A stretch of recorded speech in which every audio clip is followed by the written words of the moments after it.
Hola, buen día. Bienvenidos al episodio de hoy, donde tengo como invitado a la doctora Marta Hernández, cirujana ortopedista que tiene su consultorio en la ciudad de Puebla, ya con 6 años de experiencia y que tiene una alta especialidad en cirugía de columna. Nuestro tema será la osteoporosis. Hola, buen día, doctora. ¿Cómo se encuentra? Hola, buenos días. Bien, gracias a Dios. ¿Y tú? También bien, gracias. ¿Ya se les controló eso del volcán? Pues ya ahorita está tranquilo. Ok, qué bueno. Por el momento esperemos que siga así. ¿Se afecta de alguna manera cuando está activo en la temperatura, que se sienta más calientito o algo así, o más frío, o nada más es Pues el polvo, no, la ceniza? nada más es la ceniza. Sí, no, realmente no. Hola, soy Kurt y bienvenidos a MedTech por Medical Tourism y Doctores Especialistas, el podcast donde me dedico a platicar con doctores sobre procedimientos, tratamientos y cirugías, así como las nuevas tecnologías que se ofrecen en la República Mexicana, con el objetivo de que estés más informado la próxima vez que visites a tu médico. En este episodio platicaré con la doctora Marta Hernández, cirujana ortopedista que tiene su consultorio en la ciudad de Puebla y que cuenta ya con más de 6 años de experiencia. Mi tema será la osteoporosis. Tengo el objetivo de conocer más sobre las causas y tratamientos que se ofrecen para esta enfermedad. Déjanos tus comentarios o inquietudes. Trataremos de solucionarlas a la brevedad posible. Gracias por escuchar y recuerda suscribirte a nuestro canal de YouTube o seguirnos en tu plataforma favorita. Activa las notificaciones para que no te pierdas ningún episodio. Comenzamos. Pues ya entrando al tema, primero quería preguntarle, ¿qué la motivó a escoger esta especialidad? El poder darle una solución de cierta manera rápida a un paciente. Normalmente, pues bueno, vaya como ortopedista, pues nos dedicamos a ver nosotros lo que es la parte traumática y aparte lo que es la parte pues degenerativa o lesiones deportivas. Entonces, por ejemplo, en la parte traumática, pues llega el paciente con una fractura, se opera y la recuperación pues es rápida, entonces el paciente se puede incorporar rápidamente a sus actividades. Y por ejemplo en la parte ortopédica, lo más frecuente, lo que más podemos dar alivio pronto, por ejemplo, son pacientes que tienen ya un problema degenerativo severo en rodilla o cadera, que al colocar una prótesis, el paciente prácticamente al llegar caminando con dolor, al siguiente día se va caminando sin dolor. Entonces el poder dar ese tipo de ayuda hacia un paciente, poder quitarle el dolor de cierta manera rápida, pues eso me motivó a estudiar esta parte de la medicina. Qué padre, soluciones rápidas al objetivo, a Sí. lo que vamos. Así es. Entrando en el tema, ¿qué es la osteoporosis? La osteoporosis es cuando el hueso pierde su fortaleza, pierde su firmeza. Y yo siempre les comento a mis pacientes, imagínense como, no sé si ubiquen todos, el zacate es con el que nos bañamos, es una pieza que es como si fuera hueca, no sé si lo ubiquen. ¿Cómo le llamó? ¿Zacate? Zacate, ajá, o es que es aquí en México es una... ¿La lufa? ¿La esponja? Ajá, exactamente, la lufa, exacto. Ajá, así es muy similar, o sea, yo siempre, para que se lo puedan imaginar más fácil, el hueso por dentro es así, tiene esas partes, se les llaman trabéculas. Entonces cuando yo veo esa lufa, cuando yo veo zacate, esa lufa, la veo de frente, voy a ver esas que por dentro no está maciza como tal, tiene trabéculas, y son bastantes. El hueso, si lo vemos de igual microscópicamente hablando, lo vamos a ver igual, con esas trabéculas, pero de un grosor pues considerable, y los orificios que hacen esas trabéculas van a ser muy pequeños. Pero cuando llega esta pérdida de masa ósea, pérdida de densidad ósea, empezamos a ver que esas trabéculas, que esas formas que hacen, se van adelgazando. Se van adelgazando y aparte esos orificios que normalmente son pequeños se van haciendo mucho más grandes. Entonces, es la pérdida de masa de densidad mineral ósea en el hueso, tal es la osteoporosis. ¿Y las personas más propensas a perder esta densidad? Pues lamentablemente las mujeres. Las mujeres sí tenemos, la incidencia es mucho más grande, no quiere decir que sea exclusivamente de la mujer, también hombres llegan a presentar osteoporosis, pero el porcentaje es mucho más bajo. La mujer normalmente llega a presentarla porque, nosotros tenemos periodo menstrual, tenemos la parte de los estrógenos que tienen muchos beneficios y uno de estos es precisamente protegernos contra esta parte de pérdida mineral ósea. Pero vaya, cuando llega la menopausia es cuando perdemos esa protección y empieza a bajar esa densidad. Aparte, otros factores que ayudan es obviamente embarazos, durante el embarazo, y pues cambios, cuestiones hormonales también nos perjudican, y por eso es que somos más propensas las mujeres a tener esta pérdida de masa ósea. Como tal, esto es un desequilibrio todo el tiempo estamos cambiando hueso, todo el tiempo. Cada vez que yo voy caminando, que yo tengo actividad, el hueso se va renovando. Entonces, tenemos células que comen hueso y tenemos células que forman hueso, por llamarlas de esta manera, ¿no? Entonces, llega a la parte de las células que comen el hueso viejo, se lo comen y llegan las nuevas, las que van a formar este hueso. Entonces, existe este equilibrio. Entonces, con esta menopausia hay otros múltiples factores, muchas enfermedades que pueden dar osteoporosis. Hay este desequilibrio entre las células que forman el hueso y entre las células que se lo destruyen. Aumenta las células que se lo comen, van aumentando. Entonces, a las que la forman no da tiempo para que empiecen a formar todo lo que estas ya destruyeron. Entonces está este desequilibrio y por eso también eso es como tal se forma la osteoporosis. ¿Y dónde es más común que te empiece a dar osteoporosis? O ya cuando empiezas con estos desequilibrios entre las que se comen, se me vino a la mente el Pac-Man, así como que clic, clic, clic, y luego los otros. Cuando empieza este desequilibrio, ¿hay alguna parte del cuerpo donde sea más común o es parejo? Pues sí, normalmente siempre lo que nosotros tenemos que estar siempre, muy pendientes es precisamente de la osteoporosis a nivel de la columna y la cadera. O sea, como tal, esta pérdida de densidad mineral ósea es generalizada. De hecho, uno de los datos clínicos o de alertas que nos ponen a nosotros es cuando una mujer se cae, caminando, se tropieza, se cae, pone la mano y se fractura la muñeca. Para nosotros ya, sobre todo una mujer en la etapa posmenopáusica o en esa parte, para nosotros ya tenemos que decir que ella es una paciente con osteoporosis. Porque pues nosotros nos podemos caer ahorita, pongo mi mano y no me fracturo. Pero ya una persona que ya tiene esta baja densidad ósea, se cae de su altura, de su plano de sustentación, se cae, pone su mano y se llega a fracturar.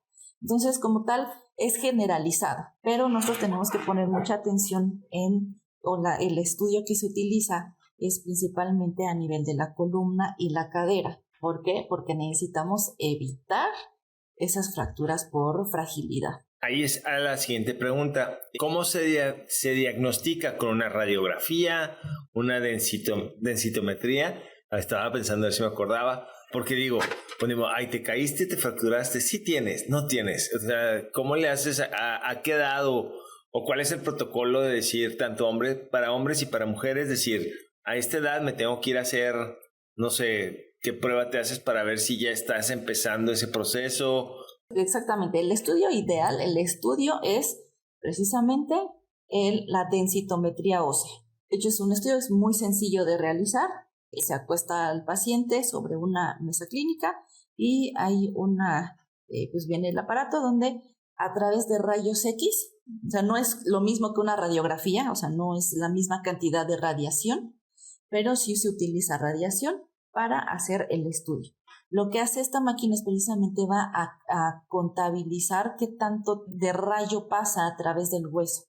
Y con eso nos dan a nosotros unos parámetros para saber exactamente, nos dan el diagnóstico es o no es osteoporosis. ¿A qué edad más o menos es recomendable ir a hacer eso? Las mujeres principalmente, precisamente en edad posmenopáusica o mientras estamos en la etapa más o menos 50 años en promedio. ¿Ok? En mujeres. Y en hombres es recomendable a los 70. Precisamente por lo que comentábamos en un inicio, que pues nosotros tenemos como tal esta protección de estrógenos mientras tenemos el periodo, pero vaya, una vez empezando con la menopausia, pues bajan esta protección.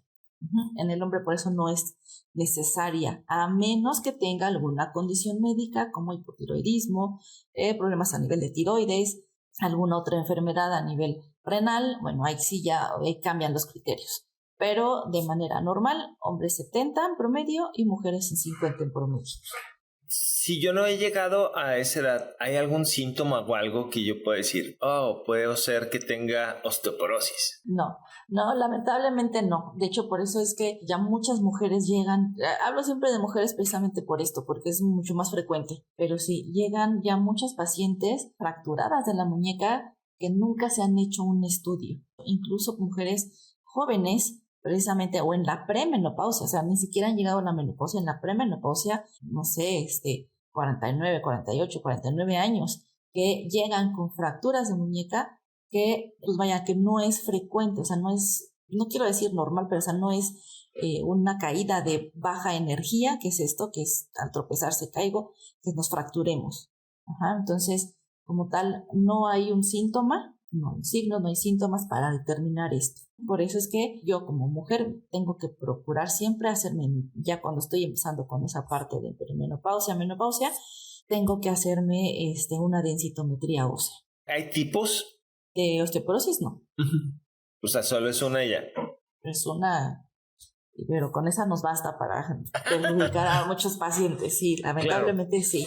Me refería así como que no sé, que si hubiera... sí, clasificaciones o algo así. O que tuvieras osteoporosis crónica donde el Pac-Mancito se está dando vuelo y está comiéndose a nivel... No, bueno, como tal ya actualmente la osteoporosis ya se considera como una enfermedad crónico-degenerativa, como una diabetes, como una hipertensión, todas esas enfermedades. ¿Por qué? Porque ya una vez precisamente tenemos que lograr este equilibrio. Entonces, realmente es difícil a veces poder lograr este equilibrio.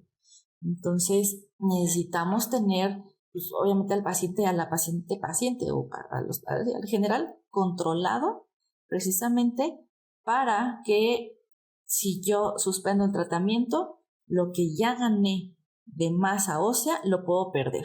Por eso es que se considera esta parte de una enfermedad crónico-degenerativa, de que no puedo dejar de estar en tratamiento, porque si no, lo que ya gané, lo puedo perder. Lo que sí, al ser tratamientos pues muy largos, a veces lo que se hace se les llaman vacaciones terapéuticas. Cuando yo ya logré que mi paciente mejoró la parte de, o sea, ya mejoró, estaba a lo mejor, bueno, existe masa, densidad mineral ósea normal, osteopenia, y luego viene la osteoporosis. Si yo estaba en osteoporosis y pasé osteopenia y ya lleva a mi paciente, no sé, 10 años en tratamiento, probablemente le puedo dar ahí algo que se llaman vacaciones terapéuticas, 1 mes, 2 meses, 3 meses, pero no más. Si yo ya logré que llegue a una densidad mineral ósea normal, ahí sí puedo darme el chance de dejarle 1 año sin tratamiento. Pero solamente es 1 año y lo retomamos. Precisamente porque si yo la dejo así, o si yo dejo al paciente sin tratamiento, lo que gané vuelve otra vez, lo podemos llegar a perder. Ahí, ¿qué tratamiento? O sea, ahorita que está mencionando de tratamientos, ¿qué tratamiento, o sea, qué tipo de tratamiento hay de más a menos? Ok, existen como tal 2 tipos de tratamiento nada más. Uno que se llaman osteoformadores, que son los que nos van a ayudar a formar hueso, y existen otros que se llaman antirresortivos, que van a detener o van a disminuir la actividad de las células que se los están comiendo. De los Pac-Man, okay. Exactamente. Van a detener esa actividad para que estos puedan formar el hueso nuevo. Okay. Como tal, son esos 2 tipos de tratamiento nada más. Entonces, normalmente siempre empezamos con un antirresortivo y ya después podemos un tiempo podemos dar uno que forme hueso. ¿Los tratamientos esos son tomados, inyectados? ¿Cada cuándo se tienen que estar dando? Y si tienen alguna contraindicación que la gente considere usted que el público en general deba de saber antes de que te lo pongan, no sé. Claro. Ahorita hay ya muchísima cantidad de tratamientos, ¿okay? Hay muchas presentaciones. Tenemos antirresortivos únicamente que son tomados. Por el momento no existen medicamentos osteoformadores tomados, solamente antirresortivos. Hay medicamentos, dependiendo de la dosis, hay medicamentos que podemos tomar diariamente o podemos tomarlo 1 vez a la semana o podemos tomarlo una vez al mes. Eso es en cuanto a vía oral. Son medicamentos que, pues, vaya, por el tipo de medicamento necesitamos, tienen que ser tomado de una manera especial. El paciente se despierta, se toman en ayuno, se despierta en la mañana temprano, hace lo que tenga que hacer, se sienta yo siempre les recomiendo, siéntese que se siente el paciente en un lugar cómodo y se toma su medicamento porque se tiene que esperar 30 minutos para después levantarse, acostarse, cualquier cosa, precisamente porque sí pueden ser un poco agresivos al estómago.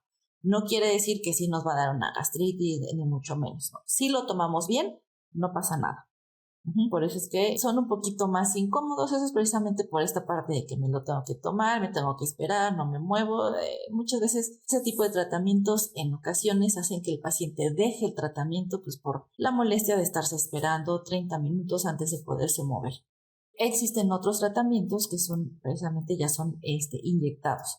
Pueden ser desde una aplicación anual por la vena, eso igual es antirresortivo. Existen otros que son, se les llaman de manera subcutáneas, que es en la grasita de la pancita, puede ser ahí. Es muy parecido a una pluma de aplicación de insulina. Se aplica y ese sí, no hay necesidad de esperar ni mucho menos. Estos medicamentos pueden ser también de manera mensual o de manera semestral. Son las vías de aplicación y las tomas.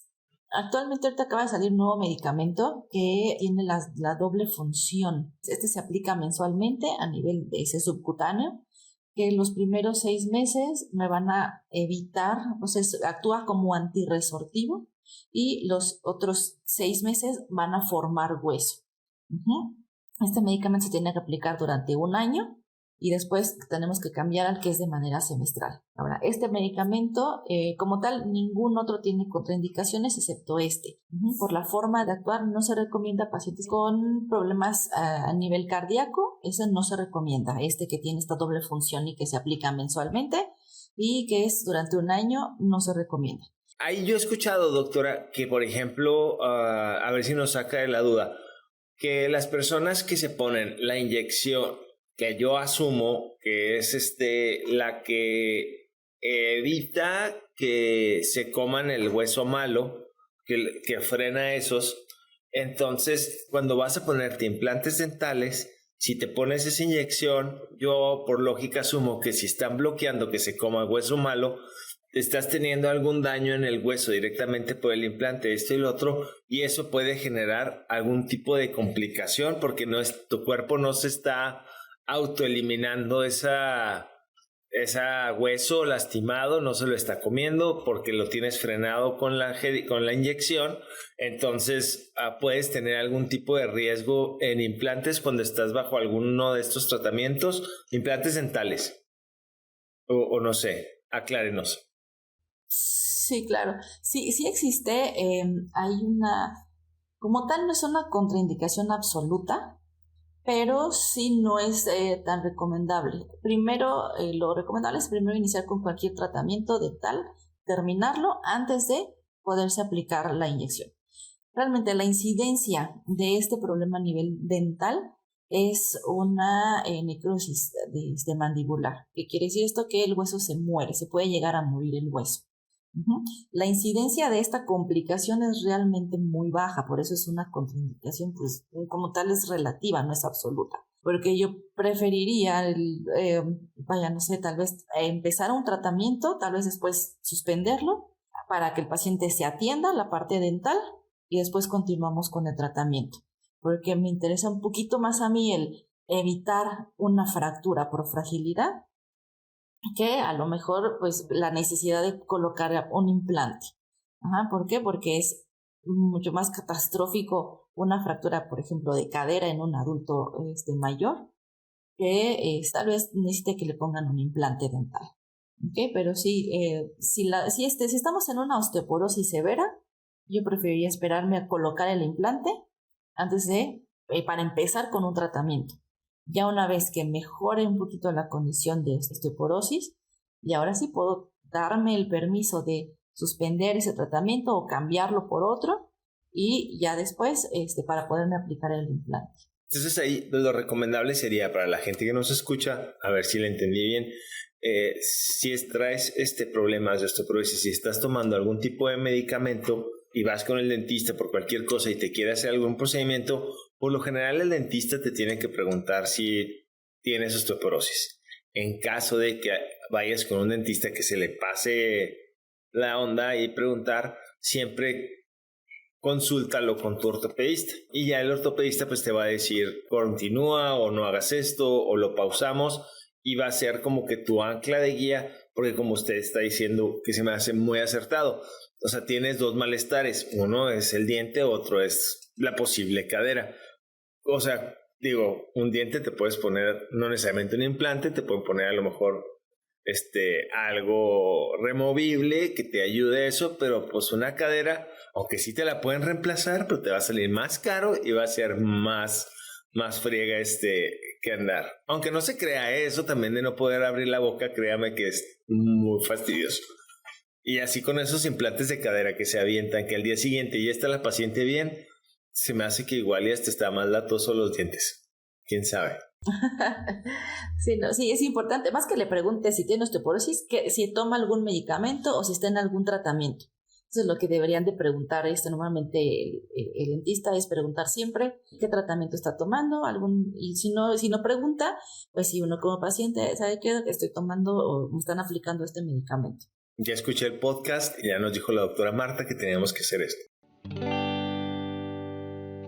¿Existen factores de riesgo o hábitos que la gente pueda tener que ayuda a acelerar o a generar o a provocar una osteoporosis o a frenarla sin la necesidad de medicamento? Pues sí, existen medidas, y como siempre, como todo en medicina, existen medidas higiénico-dietéticas para que mejorar la condición. ¿Cuál es esta? Principalmente el ejercicio. El ejercicio es lo mejor que podemos hacer, porque cada vez que yo estoy en actividad, hago que este equilibrio entre estas dos células se mantengan precisamente en ese equilibrio. Es lo que tenemos que hacer. De hecho, se han visto muchos estudios entre adultos con osteoporosis y sin osteoporosis, y cómo van afectando su vida si es un paciente que empezó o que toda su vida ha sido deportista, el riesgo disminuye. Sea hombre, sea mujer, el riesgo disminuye. En un paciente que nunca en su vida ha hecho ejercicio, aumentamos ese riesgo. Un paciente que ya a lo mejor no desde niño, pero sí más o menos ya la edad adulta empieza a hacer el ejercicio, no va a tener el nivel óptimo como el que toda su vida ha hecho ejercicio, pero sí va a estar mucho mejor que el que nunca hizo ejercicio. La alimentación es muy importante. ¿La leche ayuda? Ya ve que siempre dicen, toma leche para huesos fuertes. Mito, o si es verdad. Mientras somos niños, sí ayuda mucho, sí nos aporta, pero ya en la edad adulta realmente no.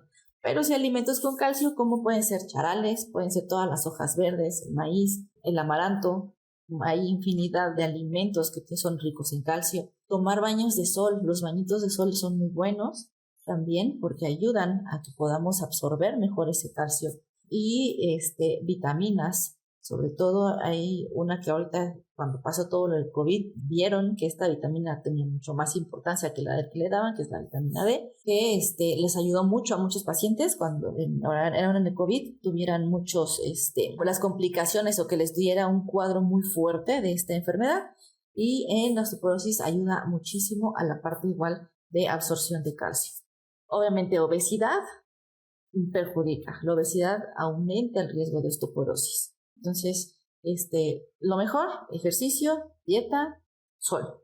Por ahí yo he escuchado el ejercicio, cualquier tipo de ejercicio o ejercicio que tenga moderadamente impacto, porque el pequeño moderado impacto ayuda a que el hueso se vaya haciendo más fuerte al ejercicio que tiene cero impacto, o no tiene nada que ver Mientras estemos en movimiento, incluso salir a caminar 30 minutos diarios, que es un ejercicio de bajo impacto, pero que sea 30 minutos de realmente hacer ejercicio, con eso es más que suficiente.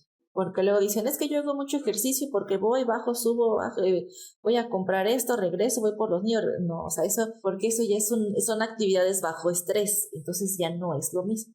Necesitamos tener siempre, esos 30 minutitos, pero de realmente que sean de ejercicio. ¿La osteoporosis duele? No, a menos que nos fracturemos. Ya cuando se fractura, ahí sí hay dolor, pero no. O sea, esa gente que dice, ay, me duelen los huesos. O sea, es otra cosa. Pues sí, no, realmente no. La osteoporosis como tal no duele. O sea, no, por eso es que no se identifica a tiempo.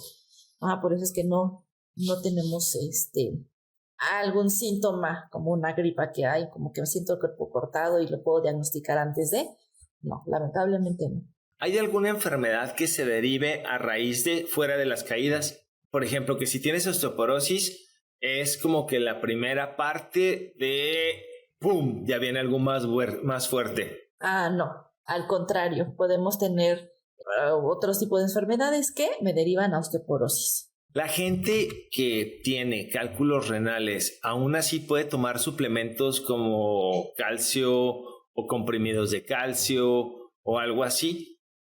Depende de qué tipo de cálculos sean, pero si son de calcio, no es recomendable.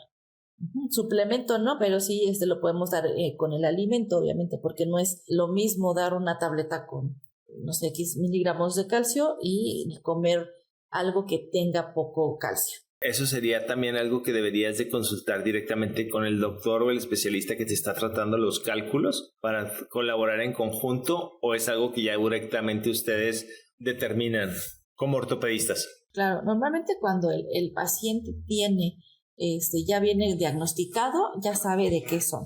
Y normalmente siempre el paciente nos comenta, es que, ¿sabe qué? Tengo cálculos renales. Ok, entonces ya sabemos de qué son, sí, bueno, entonces sí podemos darlo o no podemos darlo. Lo ideal, siempre con todo paciente, pues sí es tener una colaboración es un tratamiento en conjunto. Porque, pues sí, obviamente, pues un paciente no lo vemos por partes, ¿no? O sea, lo tenemos que ver en conjunto. Entonces sí es recomendable pues estar siempre en contacto con algún otro médico que esté viendo al paciente. Súper bien.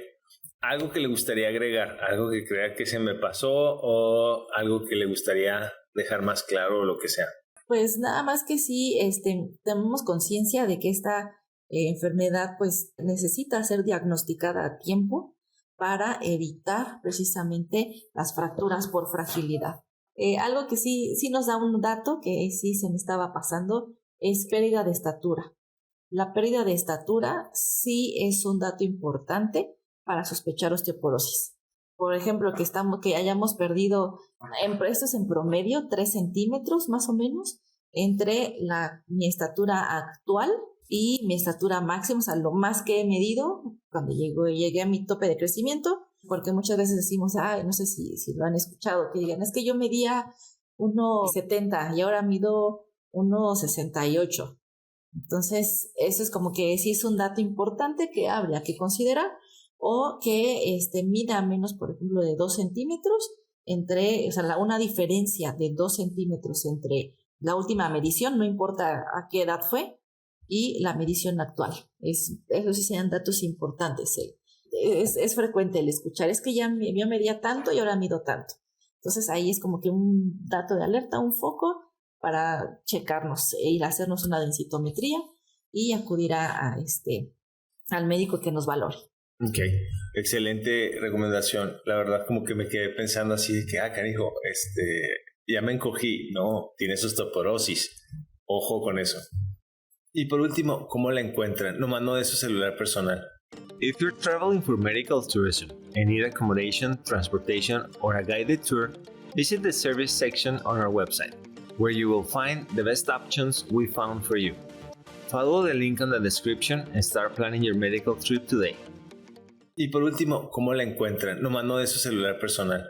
Ok, gracias. Estamos en el estado de Puebla, actualmente estamos en las Torres Médicas de Angelópolis, enfrentito del Hospital General de Cholula. Ahí tenemos el consultorio. Aquí tenemos su tarjeta digital, la ponemos en los comentarios para que la puedan comentar. Pues muchas gracias, la verdad estuvo muy interesante todo lo que comentó. Aprendí mucho sobre la osteoporosis, cosas que no sabía y pues espero que mi mamá escuche todo esto para que se cuide, ¿no?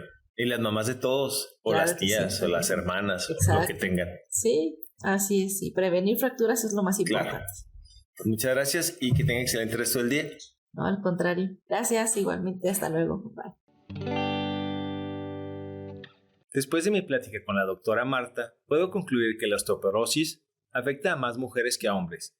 Y si ya pasas de los 50 o entraste en la menopausia, es importante que visites a un ortopedista para que te haga un estudio de densidad ósea. Es la mejor forma de detectar si estás teniendo algún tipo de osteoporosis y poder ofrecerte un tratamiento oportuno.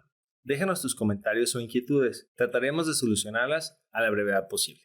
Antes de escoger a tu doctor, investiga sus años de experiencia, así como el número de procedimientos que ha realizado y si es miembro de las instituciones que regulan y certifican que cuenta con los estudios y conocimientos necesarios para realizar los procedimientos y cirugías que ofrece. En la descripción encontrarás un enlace con más información sobre el tema hablado, así como los especialistas dentro de la República Mexicana que cumplen con los requerimientos para hacerlo. La información mencionada aquí representa un punto de vista y no debe ser tomada como una valoración médica. Y recuerda, invertir en salud para no gastar en enfermedad es una excelente filosofía. Gracias por escuchar y no olvides suscribirte a nuestros canales.